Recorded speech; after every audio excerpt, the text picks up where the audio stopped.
So, okay, so before starting, okay, let's discuss few points on the language. Okay, आता एक normal आपण एक language म्हणतो, ठीक आहे, in our day to day communication, right? So language म्हणजे काय? This is a media of communication, बरोबर?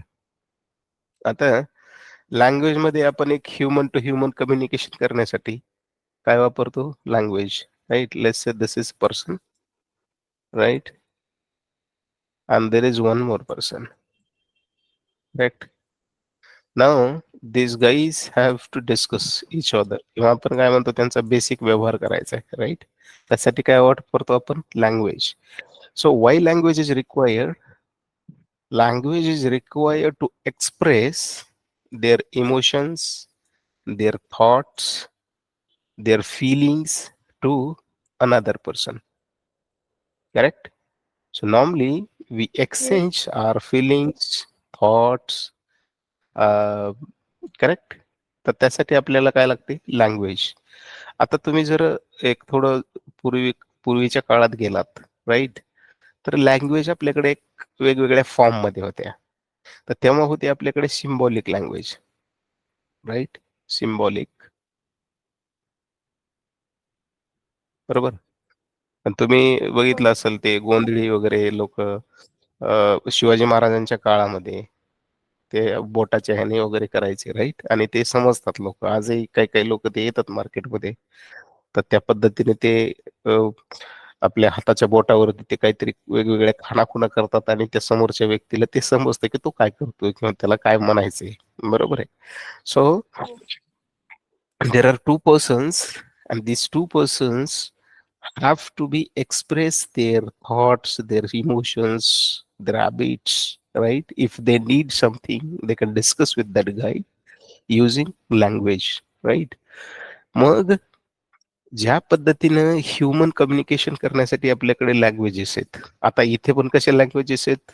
वेगवेगळ्या लँग्वेजेस आहेत, बरोबर? मग आपल्याकडे मराठी असेल, हिंदी असेल, इंग्लिश असेल, किंवा आणखी कुठली लँग्वेज असेल, परदेशी लँग्वेज असेल, करेक्ट? सो सिमिलरली आता जसं ह्युमन कम्युनिकेशनसाठी वेगवेगळ्या लँग्वेज आहेत, आणि त्या लँग्वेजमध्ये कसं आहे, जसे जसे लोक मॅच्युअर होत गेले, तशा तशा लँग्वेजच्या काय झाल्या, अ, विकसित होत गेल्या लँग्वेजेस, बरोबर?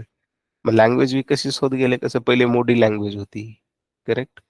त्याच्यानंतर मग आता मराठी लँग्वेज आहे. आता मराठी पण लँग्वेज तुमच्या विदर्भामध्ये थोडं थोडं वेगळं बोलतात, आमच्या मराठवाड्यामध्ये थोडं वेगळं बोलतात, पुण्याकडे आलात की थोडी वेगळी लँग्वेज आहे, बरोबर आहे? पण लँग्वेज जरी वेगळी असेल, तरीही त्याचं काम एकच आहे, काय? कम्युनिकेशन, बरोबर? Right?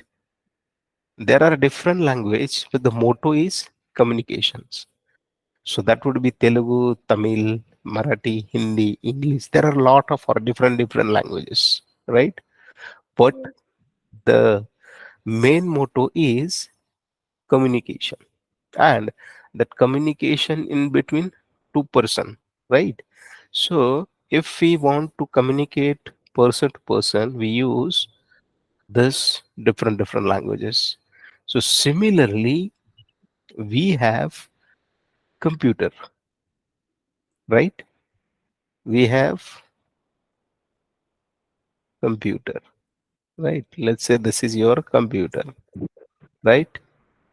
So if this guy have to discuss with this person, we use language, Marathi, Hindi, English.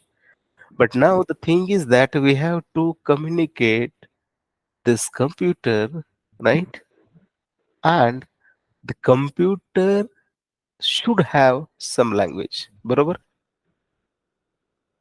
Correct? जसे इकडं लँग्वेज आहे, तशी इथं पण लँग्वेज आहे.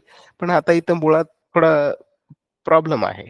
कसा प्रॉब्लेम आहे, की या व्यक्तीला समजते हाय लेव्हल लँग्वेज. त्याला काय म्हणतो आपण? High level language. ठीक आहे. आणि याला पण समजते हाय लेव्हल लँग्वेज जी आपण मराठी, हिंदी वापरतो ती हाय लेव्हल लँग्वेज बरोबर आहे. पण हो. कॉम्प्युटरला काय समजते? Low level language. Right? Low हं. लेव्हल शरद कळते?